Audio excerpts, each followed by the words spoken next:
जनता party के प्रति लोगों का रुझान और बढ़ा है, क्योंकि कांग्रेस ने अपने घोषणा पत्र में अपीसमेंट की उनकी पुरानी आदत को फिर से एक बार रिपीट किया है।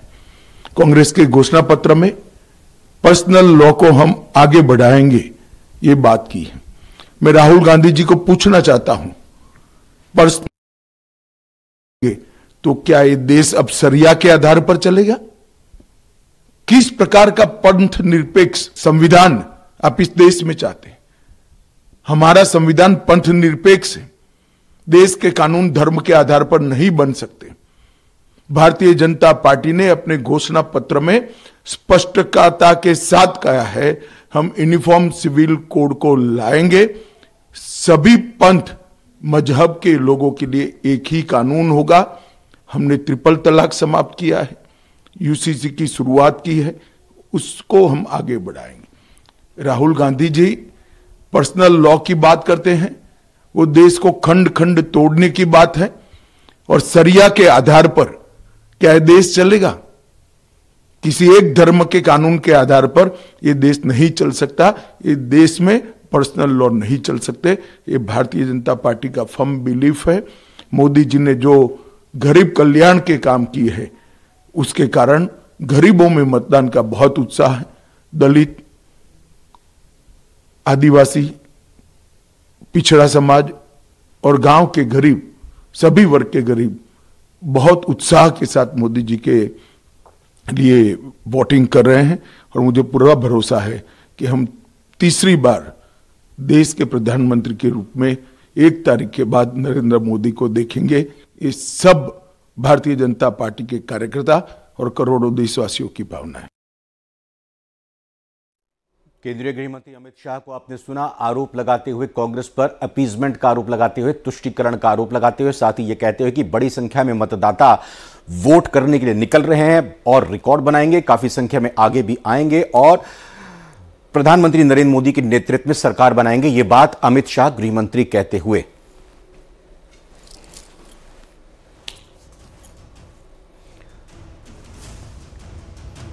अलग अलग पोलिंग बूथ से दिखा रहे हैं।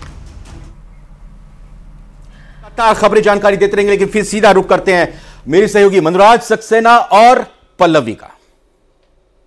तस्वीरें और जानकारी हम तक पहुंचाने के लिए तो लोकतंत्र का महापर्व है। आज लगातार लोग वोटिंग करने के लिए निकल रहे हैं। रविंद्र ने जैसा तस्वीरें दिखाई, शानदार तस्वीरें मनु निकलकर सामने आई, जहां दूल्हा दुल्हन गए हैं अपने वो मताधिकार का इस्तेमाल करने के लिए, तो वहीं दूसरी तरफ रंगारंग तस्वीरें भी सामने आई। वोटिंग प्रतिशत किस तरीके से बढ़ता जा रहा है मनु, वो भी रविंद्र ने बताया है। और देखिए, आप हमारे एक तरफ तस्वीर देख रहे हैं, सेल्फी है ये, और हमने दरअसल यहाँ पर लोगों से अपील की है कि जब आप पोलिंग बूथ पर जाएं, अपने मत का इस्तेमाल करें, तो उंगली जो स्याही वाली है उसे दिखाते हुए सेल्फी लीजिए, हमें भेजिए और हम आपकी तस्वीर को टीवी स्क्रीन पर दिखाएंगे, ताकि दूसरे लोग भी जागरूक हों अपने मत के इस्तेमाल के लिए, अपने अधिकार के लिए, क्योंकि सिर्फ आपका अधिकार नहीं है बल्कि कर्तव्य भी है। लगातार हर एक तस्वीर, हर एक अपडेट न्यूज़ 18 राजस्थान सबसे पहले दे रहा है। लोकतंत्र के महापर्व की महा कवरेज लगातार जारी है। 13 राज्यों की 88 सीटों पर वोटिंग हो रही है। इसमें 13 सीटें राजस्थान की भी शामिल हैं, जहां पर कड़ा मुकाबला, दिलचस्प मुकाबला बना हुआ है। लोग अपने अपने मुद्दों के साथ लगातार वोट करने के लिए पहुंच रहे हैं। और देखिए, 11 बजे तक का जो वोटिंग प्रतिशत है वो भी कहीं ना कहीं संतोषजनक कहा जा सकता है, लेकिन उतना नहीं, क्योंकि आपको पिछले बार से खाना पूर्ति नहीं बल्कि उसको आगे बढ़ाना है। 6% की कमी पहले चरण में रही थी वोटिंग प्रतिशत में, और उसी को आपको इस फेस में पूरा करना होगा। लगातार दिग्गज भी मनु यही अपील कर रहे हैं, न्यूज़ 18 राजस्थान की यही अपील कि आप अपने घरों से बाहर निकलिए, अपने मताधिकार का इस्तेमाल करिए जा करके। और जैसा मनु ने बताया कि टीवी पर आने का मौका, ये नंबर जो फ्लैश हो रहा है आपके टेलीविजन स्क्रीन पर, इस पर आप अपनी स्याही लगी उंगली दिखाते हुए अपनी सेल्फी भेजिए और टीवी पर आने का मौका आपका अपना न्यूज चैनल दे रहा है। और इसके साथ मनु, इसके साथ इलेक्शन कमीशन ने भी बड़ी तैयारियां की हुई हैं लोगों को घर से, ताकि वो बाहर निकले। सेल्फी पॉइंट बनाया गया है बूथों पर, ताकि वो वोट डालने के बाद अपना सेल्फी ले, और जिसकी सेल्फी पर सबसे ज्यादा लाइक आएंगे, यानी इलेक्शन कमीशन की आप जो सोशल मीडिया साइट्स है वहां पर जाकर के आप उन्हें टैग करके अपलोड कर सकते हैं, और उसके बाद जिसकी सेल्फी पर सबसे ज्यादा लाइक आएंगे उसे इनाम मिलेगा।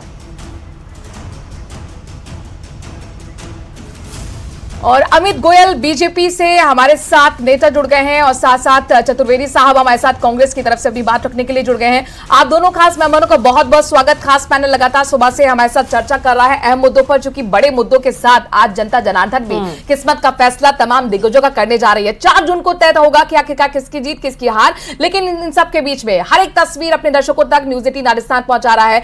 सबसे पहले अमित जी आपके पास आते हुए, जाहिर तौर पर 11 बजे तक का आंकड़ा आ गया है और वो आंकड़ा है 26.44। आखिरकार इस आंकड़े को लेकर आप क्या कहेंगे?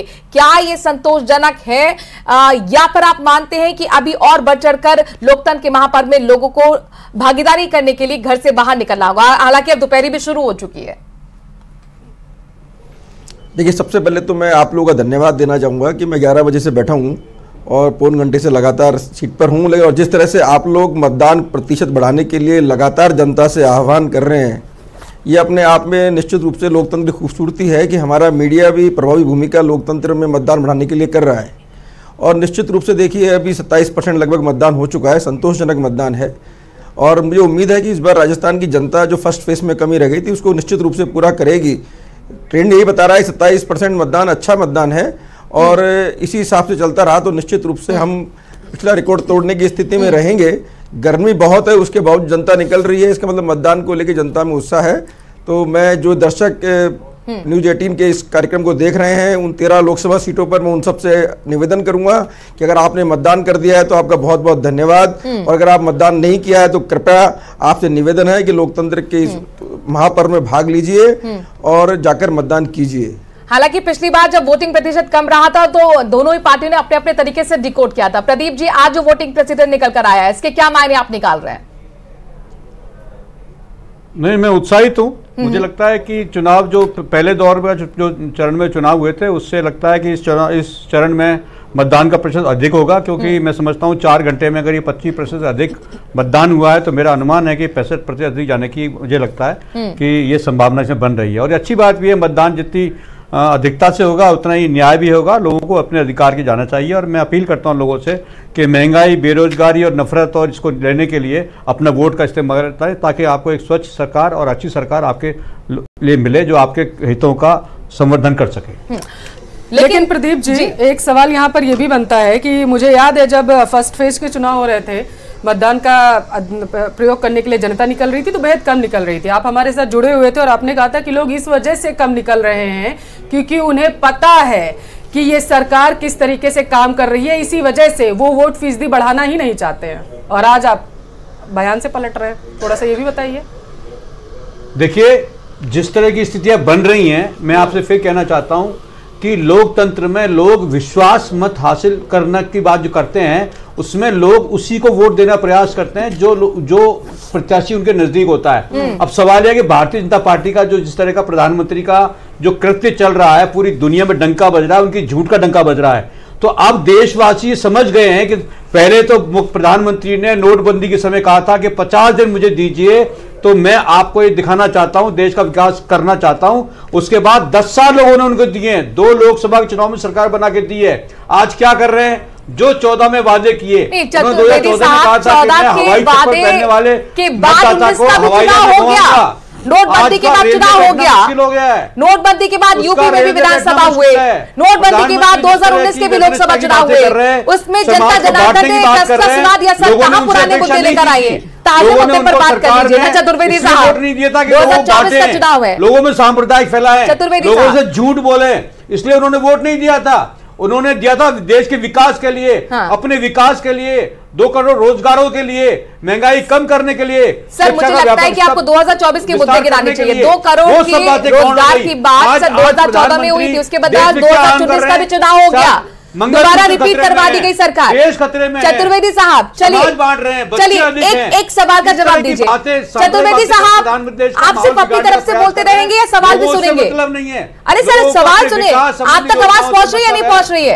चतुर्वेदी साहब, आप तक आवाज पहुंच रही है कि नहीं पहुंच रही है?